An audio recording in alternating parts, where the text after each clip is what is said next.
tous ces éléments contextuels font qu'il faudra se doter de plus en plus de services à la personne, de services d'aide et d'accompagnement à domicile en capacité de répondre à une demande qui n'ira qu'en augmentant. Et donc dans ce contexte-là, la démarche de labellisation, donc le label que nous avons souhaité créer, que nous avons créé en 2010, le label Capandéo Service à la personne, répond finalement à un double objectif. Le premier objectif était de permettre d'avoir plus de lisibilité dans ce secteur-là, parce que, je vous disais, l'offre est telle qu'il n'est pas rare, lorsque on est en situation de handicap, qu'on nous remette la liste des 50, 100, 150, 400 services à la personne qui finalement interviennent dans sa commune, dans sa proximité, et donc ça devient le parcours du combattant pour trouver un service à la personne en capacité de répondre à ses besoins. D'autant que je vous disais, la plupart des services d'aide à domicile sont plutôt sur un cœur de métier qui est l'intervention auprès de personnes âgées. Autrement dit, le parcours en France, lorsque vous êtes en situation de handicap et que vous êtes passé par la maison départementale des personnes handicapées, je passe évidemment tous les détails, et que vous pouvez percevoir donc une prestation de compensation de votre handicap en aide humaine, et que donc vous devez trouver un service d'aide à domicile, on vous remet l'annuaire de ces dizaines, de ces centaines de services, et donc vous prenez votre téléphone pour essayer de trouver le service qui va bien, pour souvent vous entendre dire « Ah mais on est désolé, mais nous, les personnes handicapées, on ne fait pas, on n'intervient qu'auprès des personnes âgées, on ne va pas savoir faire, on n'a pas les professionnels formés sur votre handicap, ou ah mais on ne va pas pouvoir intervenir plus tard le soir, on a l'habitude de coucher Madame Michu à 19h30 ou à 20h le soir, vous voulez aller au cinéma, vous voulez aller boire un coup avec des amis, vraiment pas possible, on ne va pas savoir faire. » Je le dis en faisant un peu de provoque comme ça, mais on est vraiment dans ce contexte-là.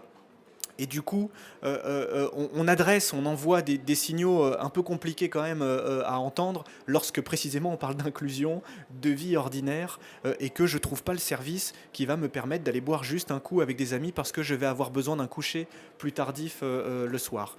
Donc l'idée, c'était vraiment de permettre à des personnes handicapées de repérer du coup plus facilement les 1, 2, 5, 10, 15 services dans sa proximité qui précisément ont fait des efforts d'adaptation de leur offre, ont structuré un service spécifique en leur direction, j'allais dire, pour répondre aux différents besoins et attentes.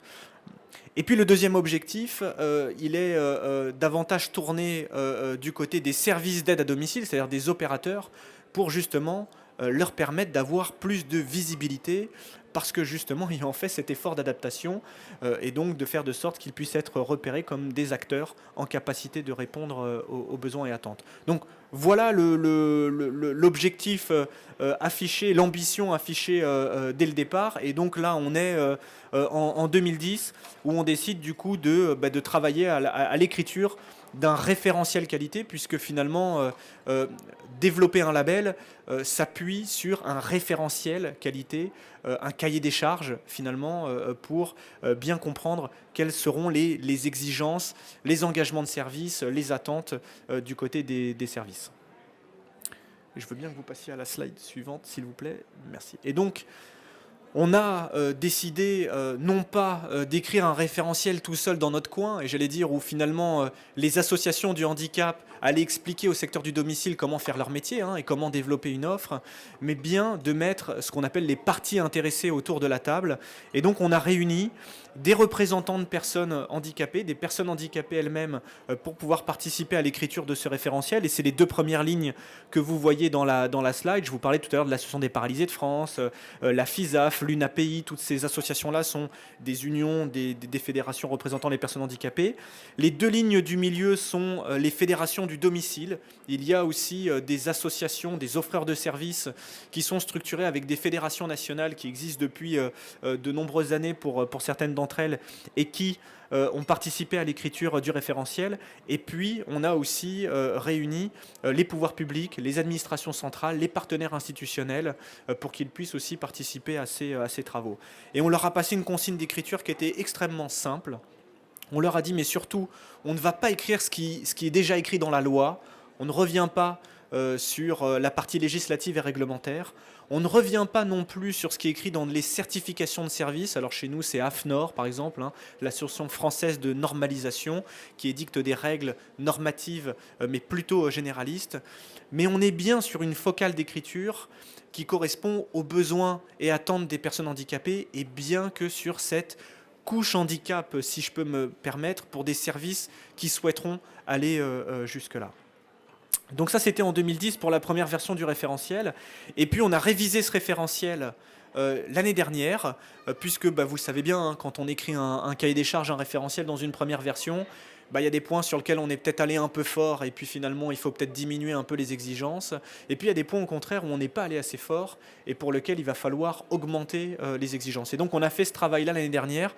Et donc au moment où je vous parle, on en est à la deuxième version du référentiel. Il y aura évidemment une troisième version et on l'espère aussi bien d'autres derrière, où là encore on a fait participer ce que j'appelle les parties intéressées, hein, et donc ces différentes représentations autour de la table. Donc le référentiel, il se structure d'une manière finalement assez simple, hein. Il y a 5 chapitres répertoriés dans 22 caractéristiques, 22 critères. Alors je ne vais pas vous présenter les 22 critères aujourd'hui, hein, parce que sinon je vais vous garder avec nous jusqu'à 20 heures ce soir et vous avez probablement d'autres choses à faire. Mais au moins attirer votre attention sur quelques engagements de service qui doivent donc être respectés par les services labellisés Capandéo et donc les plus-values de services qu'ils proposent pour les personnes handicapées. Alors, un premier chapitre qu'on a appelé l'adaptation et l'organisation des services, ça veut dire quoi? Ça veut dire qu'un service qui est labellisé Capandéo prend l'engagement de proposer des prestations qui démarrent à au moins 6 heures le matin et qui se terminent à minuit le soir. Ça, c'est qu'un critère dans le référentiel, mais c'est extrêmement important parce que tout à l'heure, quand je disais vivre de la façon la plus ordinaire possible, si je suis en situation de handicap et que précisément je souhaite aller au cinéma, au théâtre, aller à un mariage, boire un coup avec des amis, enfin que sais-je, et que j'ai besoin d'un coucher plus tardif le soir, après la séance de cinéma, et que je ne trouve pas un aidant, une auxiliaire de vie, un service en capacité de m'aider à réaliser cette tâche-là, et effectivement, je ne vais pas pouvoir accéder à ces services de droit commun. Donc ça, c'est qu'un critère dans les 22 critères du référentiel, mais c'est extrêmement important parce que ça correspond à une attente, à des besoins forts exprimés par les personnes handicapées. Je pourrais donner des tas d'exemples par rapport à ça. C'est vrai pour le soir et c'est vrai pour le matin, dans l'exemple que je prenais aussi tout à l'heure, dans les spécificités. Typiquement, une personne handicapée qui travaille, quand on parle d'inclusion au travail, si elle ne peut pas avoir d'aide humaine plus tôt le matin pour être à 8 heures à son bureau ou 8h30 ou 9 heures, de la même manière, elle ne pourra pas accéder à son lieu de travail. Donc ça, c'est un point extrêmement important. Et puis, le deuxième exemple que je voulais aussi vous donner dans ce chapitre-là pour attirer votre attention, hein, toujours sur des engagements forts, un service qui est labellisé Capandéo est en capacité de remplacer un intervenant qui serait malade, défaillant, empêché, de le remplacer dans l'heure qui suit l'heure initialement prévue. Ça aussi, c'est extrêmement important parce qu'on sait que bien souvent, cette problématique-là se pose et que si, par exemple, je suis en situation de handicap, dans l'exemple que je prenais tout à l'heure sur le travail, et que j'ai besoin d'une auxiliaire de vie pour m'aider à me préparer le matin à 6 ou 7 heures parce que je dois être à 8 heures ou à 9 heures au bureau le matin, si l'auxiliaire de vie ne se présente pas à mon domicile, elle ne peut pas être remplacée à 10 ou 11 heures le matin, sinon je vais arriver en retard au travail une fois, 2 fois, 3 fois, et après ce sera la porte. Et donc, là aussi, de la même manière, il est nécessaire de sécuriser les prestations et d'apporter des garanties pour que la personne accompagnée puisse être certain d'avoir une auxiliaire de vie ou un remplaçant si il y avait un problème dans le cadre du déroulement de la prestation. Alors, ça peut paraître un peu costaud quand je le présente comme ça, il n'en demeure pas moins que ça correspond à des vrais besoins et attentes. Mais après, ça va évidemment dépendre du degré d'autonomie de la personne, ça va dépendre de la prestation qu'on met en place chez la personne handicapée. Et donc, on a imaginé un petit système de cotation qui se fait au moment de l'évaluation des besoins à domicile. Alors, c'était toujours la même slide. C'est le point qu'il y a là juste en bas. Puisque, classiquement, les services d'aide à domicile, avant de démarrer une prestation, vont faire ce qu'on appelle une évaluation des besoins qui se fait à domicile. Donc, c'est une responsable de secteur, un coordinateur qui va se déplacer au domicile pour regarder quelle est la prestation qu'on va mettre en place. Et c'est à ce moment-là qu'on va se mettre d'accord sur le degré de réactivité dans les remplacements. Donc on a imaginé un petit système de cotation qui va de 0 à 4. 0 pour je ne souhaite pas que mon intervenant soit remplacé, parce qu'après tout, bah moi ça se passe très bien avec mon intervenante. Vous venez, je vais prendre un très mauvais exemple, mais vous venez faire le ménage chez moi. Si elle est malade, et bah c'est pas grave, ça pourra attendre. Par contre, effectivement, si j'ai des rendez-vous médicaux, que sais-je, enfin des rendez-vous professionnels, là évidemment, on va s'attendre à ce qu'il y ait un remplacement plus rapide. Donc 0, pas de remplacement. Un remplacement dans la semaine. 2, dans la journée. 3, dans la demi-journée. Et 4, dans l'heure qui suit. Ce qui fait qu'on va vraiment discuter, et la personne accompagnée va discuter avec le service en se mettant d'accord sur le degré de réactivité. Et si le service, avec la personne, retient la cotation 4, alors le service va prendre un engagement contractuel de faire ses remplacements dans l'heure. Donc, je peux vous assurer que quand on explique ça à des services d'aide et d'accompagnement à domicile, et les services aujourd'hui labellisés qui répondent à ces critères-là, c'est extrêmement compliqué pour eux d'organiser les services qui répondent à ce besoin-là, parce qu'évidemment, cela nécessite d'avoir des moyens techniques qui permettent d'être alertés de l'absence d'un intervenant, d'avoir aussi des astreintes en dehors des horaires d'ouverture pour avoir des auxiliaires de vie en capacité de répondre en cas de manquement, formés sur le handicap, etc. etc. Je le pointe juste au passage parce que mon propos, il n'est pas de dire du coup tout ça est facile pour les services d'aide à domicile, il n'y a plus qu'à répondre à ce cahier des charges, mais ce sont des vraies contraintes pour les services d'aide à domicile qui doivent monter en gamme sur ces critères-là et qui nécessitent forcément de réorganiser leurs services parfois de façon importante. Autre critère important aussi qui concerne la flexibilité des interventions. Et ça, c'est aussi extrêmement important parce que c'est aussi quelque chose qui peut manquer parfois lorsque on a l'habitude de faire un appel à un service d'aide à domicile qui vient tous les matins finalement à 8 heures. Et donc tous les matins, je sais que mon auxiliaire de vie va venir à 8 heures. Sauf que si on est lundi et que je sais que jeudi, finalement, j'ai envie de me prendre une demi-journée de congé ou je vais avoir un rendez-vous plus tard et du coup, je veux que l'auxiliaire de vie ne vienne pas à 8 heures mais plutôt à 10 ou 11 heures, il n'est pas toujours possible de pouvoir modifier les horaires d'intervention des intervenants justement à domicile. Et bien là, il y a un engagement de service extrêmement fort aussi qui permet de la flexibilité, de pouvoir modifier les horaires d'intervention à partir du moment où la personne handicapée prévient avec un délai de prévenance en fait de 72 heures. Il ne s'agit pas d'appeler la veille pour le lendemain parce que vous imaginez bien aussi toute la complexité de la planification aussi des interventions pour les services. Mais voilà, ça c'est aussi quelque chose qui correspond aux besoins des personnes qui peuvent avoir aussi ici ou là à des moments donnés de leur semaine des rendez-vous qui peuvent être changeants et donc que ça puisse aussi correspondre à cette réalité-là. Autre chapitre extrêmement important aussi qui concerne la formation des intervenants, des professionnels même au sens large.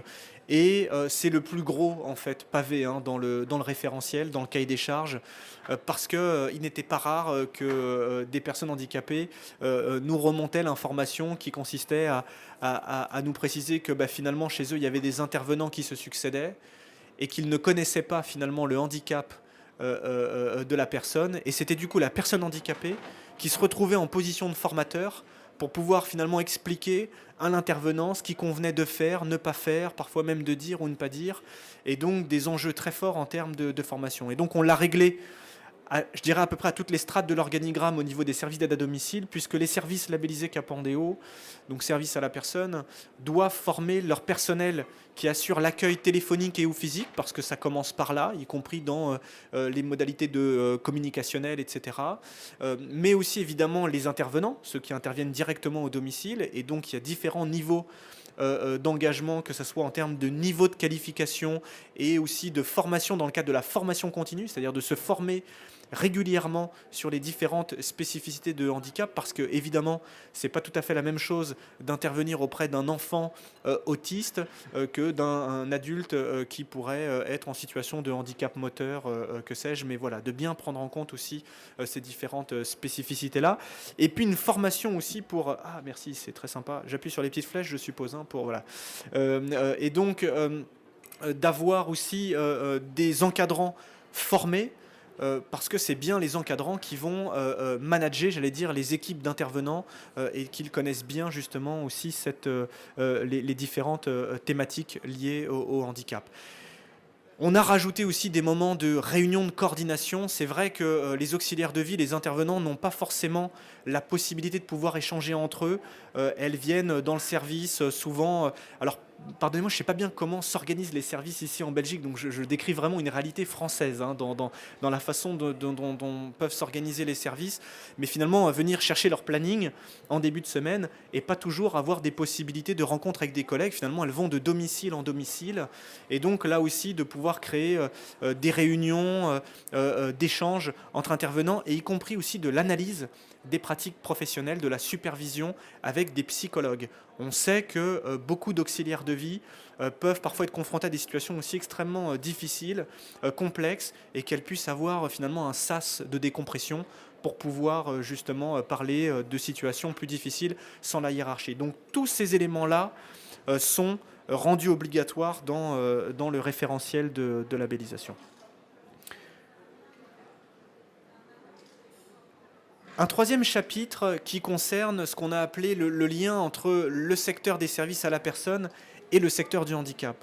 Je crois que c'est un des enjeux majeurs de cette démarche-là, c'est bien de faire de sorte que ces deux secteurs-là puissent se connaître davantage, travailler ensemble, puisque je le disais tout à l'heure, Andéo, c'est bien une démarche qui vient du côté des représentants de personnes handicapées, des personnes handicapées, mais il ne s'agissait pas de l'opposer à des fédérations du domicile ou à des acteurs du domicile qui précisément sont dans des logiques aussi d'adaptation de leur offre et d'être dans des logiques partenariales. Il y a une vraie culture évidemment du domicile dans ces services d'aide à domicile qui ont une expertise métier très forte sur l'intervention à domicile et puis du côté des associations de personnes handicapées, une expertise sur le handicap, avec au moins déjà là des interactions possibles pour pouvoir s'enrichir mutuellement, j'allais dire, et essayer d'être ensemble sur un certain nombre de sujets d'accompagnement parce que tout ça est pas évident. Et donc du coup, on a demandé aux services labellisés Capandéo d'avoir des conventions de partenariat avec les associations de personnes handicapées, mais aussi pour qu'ils ne soient pas seuls dans le cadre d'interventions, parce qu'on le sait, parfois il y a des interventions qui peuvent être plus ou moins complexes, et on a tendance aussi parfois à demander énormément à des services d'aide à domicile qui parfois ne peuvent pas intervenir seuls, mais peuvent le faire à condition d'être entourés d'associations de personnes handicapées, y compris pour éviter que parfois des situations n'explosent et qu'on puisse échanger aussi sur ces différents cas de figure. Donc ça c'est vraiment un élément majeur parce que en France, en tout cas, je le vois bien, le secteur du handicap, c'est structuré plutôt en tuyau d'orgue et plutôt sur des logiques, je le disais tout à l'heure, institutionnelles, de création de places en établissement médico-social, ce qui fait qu'il est très rare de trouver des associations de personnes handicapées dans celles que je présentais tout à l'heure qui gèrent en direct des services d'aide à domicile. Il n'y en a que quelques-unes à la marge. Et le secteur du domicile, qui lui, ces dernières années, s'est plutôt structuré, là aussi en tuyau d'orgue, principalement en intervenant auprès des personnes âgées, quoi, hein, personnes âgées dépendantes, mais c'est l'histoire qui fait ça. Et souvent à la marge, les personnes handicapées. Donc l'idée, c'était vraiment de créer du lien entre ces deux secteurs-là, et ces choses-là avancent, et on en est ravis, évidemment. Et évidemment, la plupart de ces acteurs n'avaient pas attendu non plus la création d'Andéo pour faire ça, hein. Y compris pour répondre à un certain nombre de critères que je suis en train de vous présenter là, il faut quand même le dire. Je parlais tout à l'heure d'amplitude horaire. Alors aujourd'hui, dans les services labellisés, on a des services qui du coup interviennent de 6 heures à minuit. On a des services aussi qui font du 24 heures sur 24, hein, qui sont en capacité d'intervenir 24 heures sur 24. Mais on a aussi des services qui ne sont pas labellisés Capandéo et qui répondent à ce type de prestations, hein. Mais la question de la labellisation, elle est de pouvoir aller vérifier, hein, j'en parlerai sur les modalités de contrôle et d'attribution, et de garantir en tout cas qu'un certain nombre de ces services répondent bien à ces critères-là.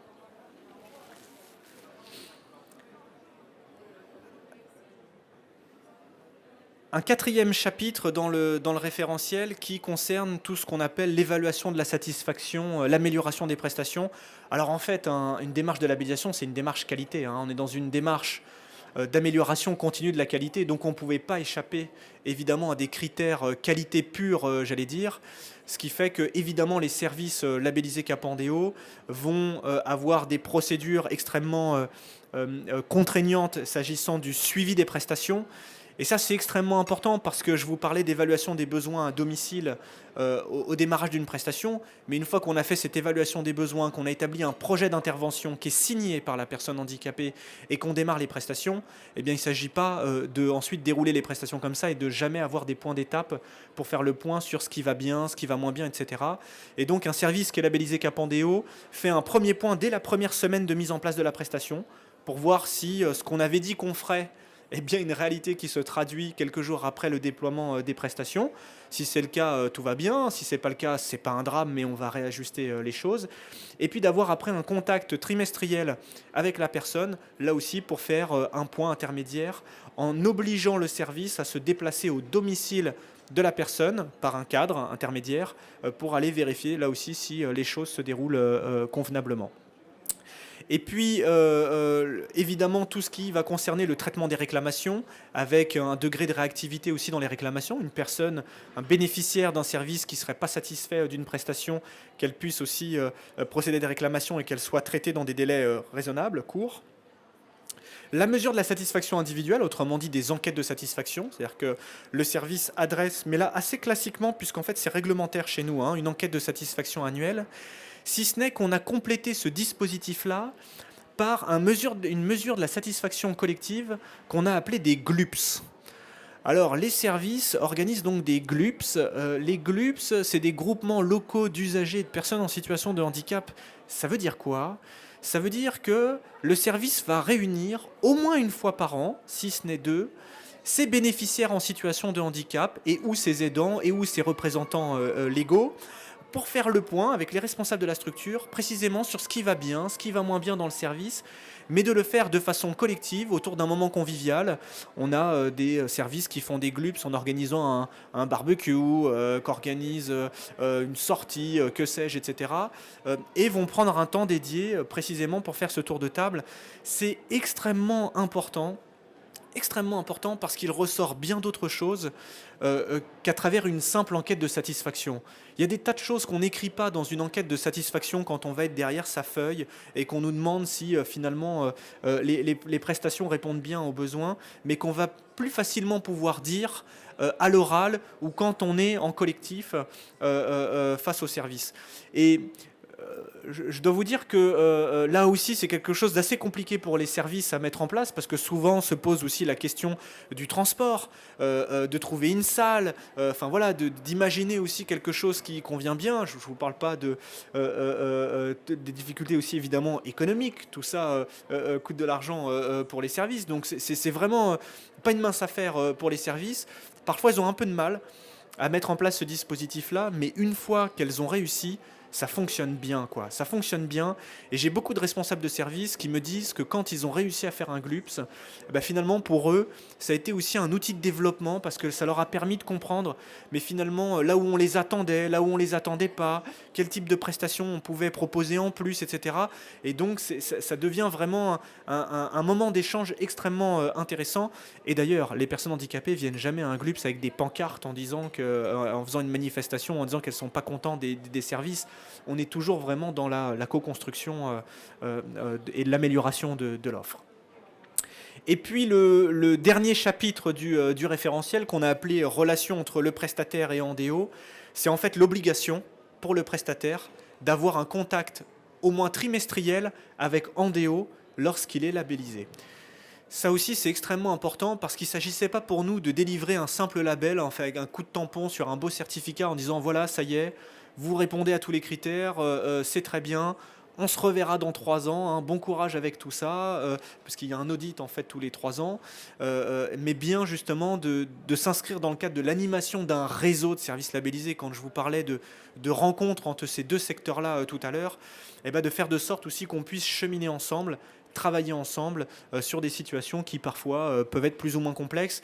Et c'est pas parce qu'un service est labellisé Capandéo que du coup toutes ces prestations se déroulent au cordeau extrêmement bien. Voilà, il peut y avoir ici ou là parfois des difficultés. L'idée étant de pouvoir réagir ensemble avant que les choses deviennent plus difficiles. Donc voilà sur le référentiel. Donc vraiment, j'ai essayé de vous le présenter un peu en diagonale, hein. Il y a bien d'autres critères que j'ai pas eu le temps de développer, mais c'était pas l'objet là. Si ça vous intéresse, vous pourrez aller regarder sur le site internet. Il y a aussi évidemment toutes les questions d'accessibilité, y compris d'accessibilité dans les supports d'information. C'est-à-dire qu'un service qui est labellisé a un livret d'accueil, des plaquettes adapté aux différentes situations de handicap. Ça peut être de l'audiodescription, ça peut être des documents faciles à lire et à comprendre, enfin, etc. etc. Mais je vous laisserai le soin d'aller regarder tout ça dans le détail. Alors ensuite, quelle est la procédure de labellisation? Parce que, après tout, là je vous parle d'engagement de service, d'un référentiel, d'un cahier des charges, de services labellisés.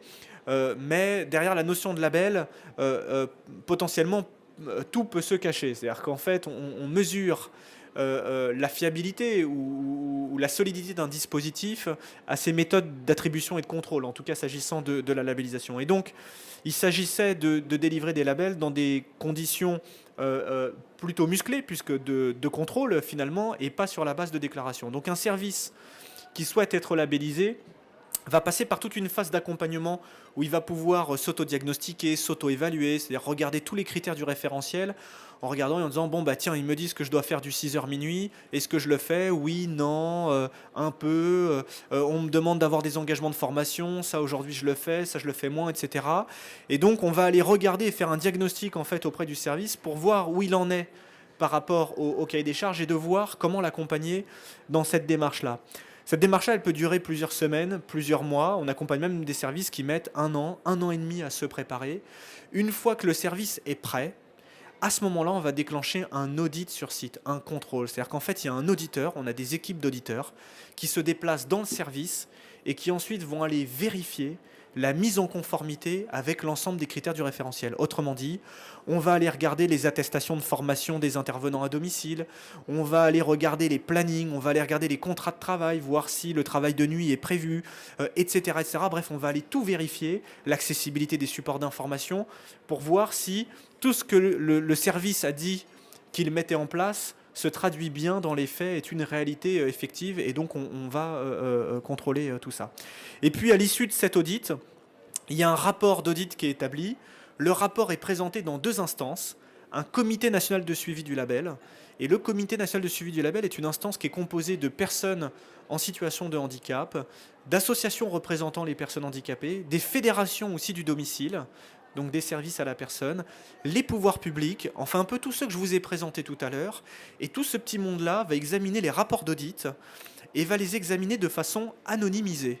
C'est-à-dire qu'on rend anonyme tous les rapports d'audit, mais parce que souvent on présente des services qui adhèrent à des fédérations nationales du domicile, et donc l'idée c'était qu'elles ne soient pas jugées parties dans ce processus-là, et donc personne ne connaît l'identité des services, sauf nous.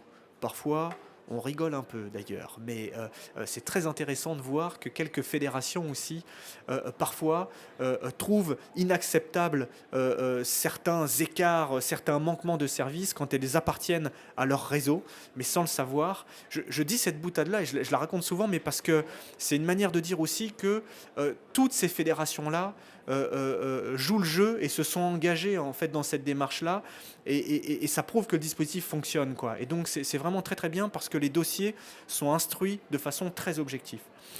Et le comité de suivi va émettre un avis, et seulement un avis, sur la base de ce rapport d'audit. Et ensuite, le rapport d'audit plus l'avis du comité de suivi va remonter au conseil d'administration d'Andéo, c'est-à-dire les associations de personnes handicapées que je vous présentais au tout début, qui sont donc membres de Andéo, et c'est bien le CA d'Andéo qui prend la responsabilité ou non de délivrer le label. Voilà. Donc voilà par quoi doivent passer les services avant d'obtenir la labellisation Cap Andéo.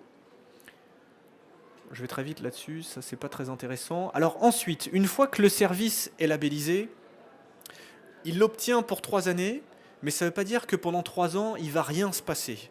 Au contraire, il va se passer quelques points de contrôle complémentaires. Je vous disais tout à l'heure, dans le référentiel, les services ont l'obligation déjà d'avoir un contact trimestriel avec Andéo ou son pôle ressources locales. Ça, c'est le premier point.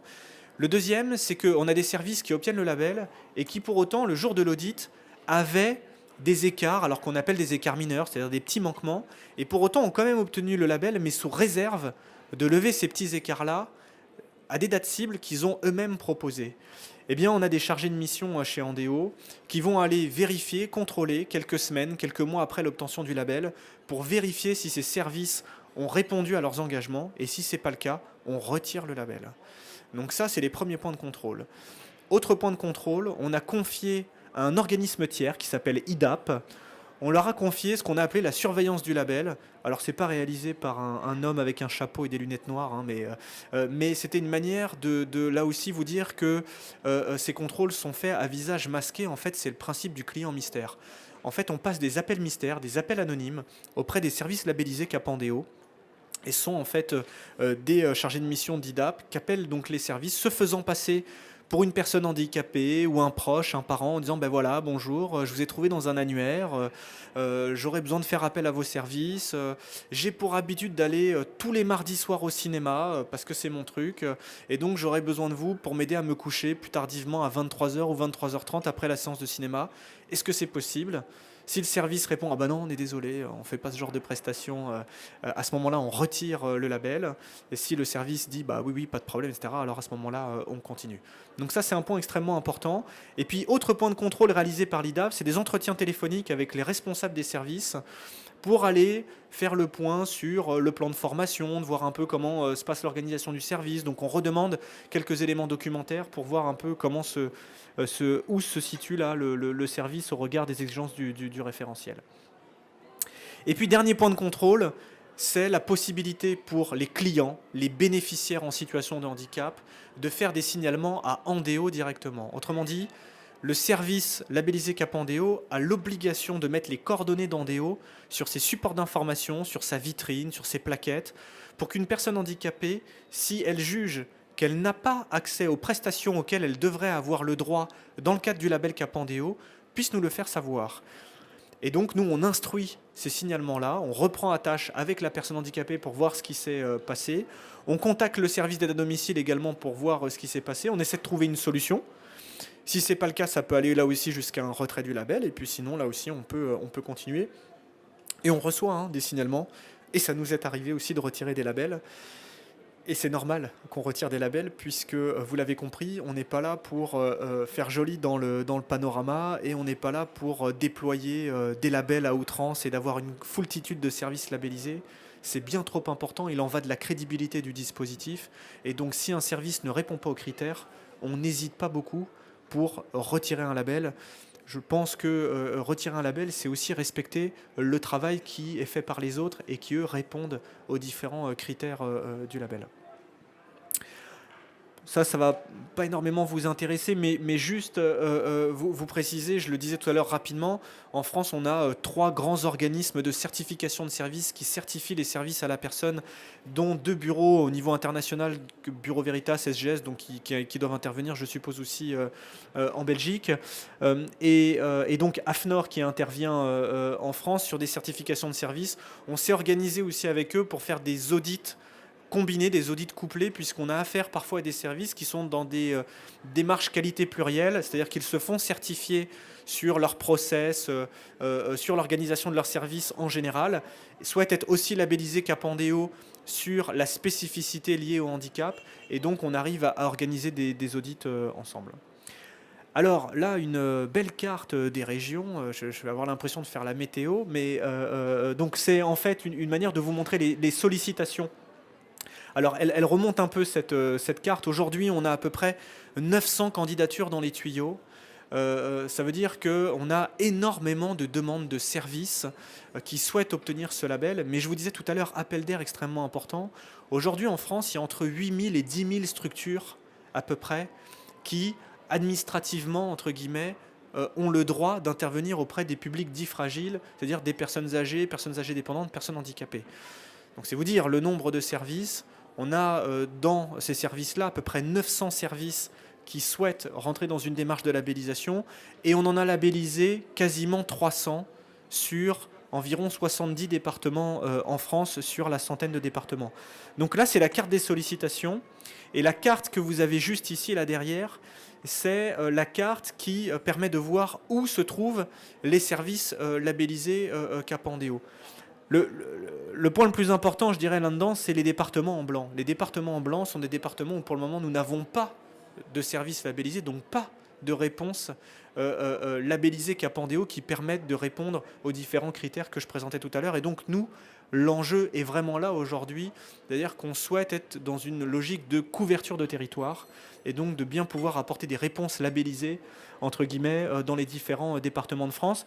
Alors, on a des services qui obtiennent le label régulièrement tout au long de l'année. Et donc cette carte-là est de plus en plus fournie et de plus en plus riche. Après, pour aller identifier, trouver les services, là, plus directement, on a évidemment des annuaires, un site internet, applications mobiles, etc., là, qui permettent aux personnes de trouver directement le service qui va bien, avec les prestations proposées qui vont en face, etc. Alors, sur les enjeux aussi de la communication, parce que, alors, on a un vrai déficit aussi d'image en France sur ce secteur de l'aide humaine, des services à la personne, qui est très associé à des prestations dites de confort. C'est-à-dire qu'en fait, à chaque fois qu'on parle de services à la personne, on pense à ménage, repassage, bricolage, ce genre de prestations-là. Et donc on n'imagine pas toujours toute la technicité qu'on peut trouver dans les services d'aide à domicile avec des auxiliaires de vie qui sont formés, qui sont compétents pour pouvoir intervenir auprès de personnes handicapées, y compris plus lourdement handicapées, sur des situations dont on pourrait imaginer que finalement c'est des personnes qui devraient plutôt être en établissement médico-social. Ce qui fait que entre le dispositif qu'on déploie aujourd'hui et la connaissance que peuvent avoir le grand public, enfin les personnes handicapées d'ailleurs elles-mêmes, les familles et le grand public sur ce qui est possible de trouver comme prestation de service au sein de ces services d'aide à domicile, on a vraiment aujourd'hui un enjeu fort autour de la communication et donc on essaie d'y participer à notre niveau pour à la fois faire connaître le secteur de l'aide à domicile, des services à la personne s'agissant de l'intervention auprès de personnes handicapées. Mais évidemment, nous, on va faire une communication plus spécifique s'agissant des services labellisés, c'est-à-dire ceux qu'on connaît et dont on est capable de garantir qu'ils répondent à différents critères qualité. Et donc, quand un service est labellisé Capandéo, on lui fournit un kit de communication. C'est-à-dire qu'en fait, on lui donne des autocollants, des dépliants, de la vitrophanie, enfin tout ce qui va lui permettre de valoriser le fait qu'il a été labellisé Capandéo par les associations donc, de personnes handicapées, qu'il a suivi ce processus-là. Et ensuite, on adresse, nous, des courriers d'information, des messages, des communiqués de presse à toutes les associations de personnes handicapées du département concerné. On va écrire aussi au pouvoir public. Enfin bref, on va faire de l'information, on va faire de la communication pour faire connaître le dispositif et pour permettre aux personnes handicapées d'identifier plus facilement aussi ces services-là. On le fait évidemment aussi via les membres de Handéo. Alors on a un site internet aussi, parce qu'on est des gens très très modernes et que ça devient incontournable aujourd'hui. Mais plus sérieusement, un site internet alors, qui permet d'avoir de l'information. Je vous disais, toutes les études produites par Handéo sont disponibles sur le site internet. On a des newsletters, etc. Mais surtout, une fonction annuaire où précisément on va pouvoir aller trouver les services à la personne labellisés Capandéo et les contacter directement via le site internet. On a aussi l'équivalent de votre salon Autonomise en fait, qui s'appelle le salon Autonomique et qui se réunit tous les 2 ans. Et cette année, ça va être une année salon, donc ça dure 3 jours. Ce sera au début du mois de juin, c'est sur Paris. Et ils ont organisé d'autres salons autonomiques dans d'autres grandes villes de France, ce qui fait qu'aujourd'hui on a 7 salons autonomiques, ce qui fait que tous les ans il y a entre 3 et 4 salons autonomiques par an et qui tournent dans les différentes grandes villes de France. Et donc nous on a créé un village Capandéo où les services en aide humaine labellisés Capandéo, les services à la personne, peuvent exposer, donc à travers un village, plusieurs stands partagés, un peu comme ici, pour pouvoir justement présenter ce secteur-là, les prestations qu'il propose et donc les faire connaître auprès des associations et des personnes concernées. Alors on a aussi fait une campagne de communication qu'on a appelée En Duo, avec des petits spots télé donc, qui ont été diffusés sur France 3 fin d'année dernière, où l'objectif pour nous était de mettre en exergue des duos de personnes handicapées accompagnées par leurs auxiliaires de vie. Et donc on avait lancé un casting auprès de nos services labellisés pour aller raconter la relation particulière qui peut exister entre une auxiliaire de vie, donc l'aidant, et la personne accompagnée autour d'une passion commune. Et on a eu énormément de témoignages qui évidemment nous sont remontés, et on a donc tourné des duos On a appelé ça En Duo, on a détourné le nom d'Andéo, pour aller donc filmer ces histoires-là, parfois autour d'une passion qui peut être le chant. On a eu aussi la confection de bijoux, la cuisine, etc. Et donc c'était une campagne qui était finalement une mini-série, puisque chaque duo était suivi pendant une semaine à la télé. C'était des mini-épisodes qui durent une minute, on appelle ça des programmes courts, là, qui passaient avant le journal télévisé. Et donc on pouvait suivre un duo pendant une semaine. On avait la première minute le lundi, la suite le mardi, etc. etc. Et la semaine d'après, on passait à un autre duo. Et donc si là aussi ça vous intéresse, ces vidéos sont téléchargeables, je suppose, sur notre site internet, mais au moins sur la page enduo.fr, puisqu'on avait créé une page aussi. Et donc vous pouvez aller regarder tout ça.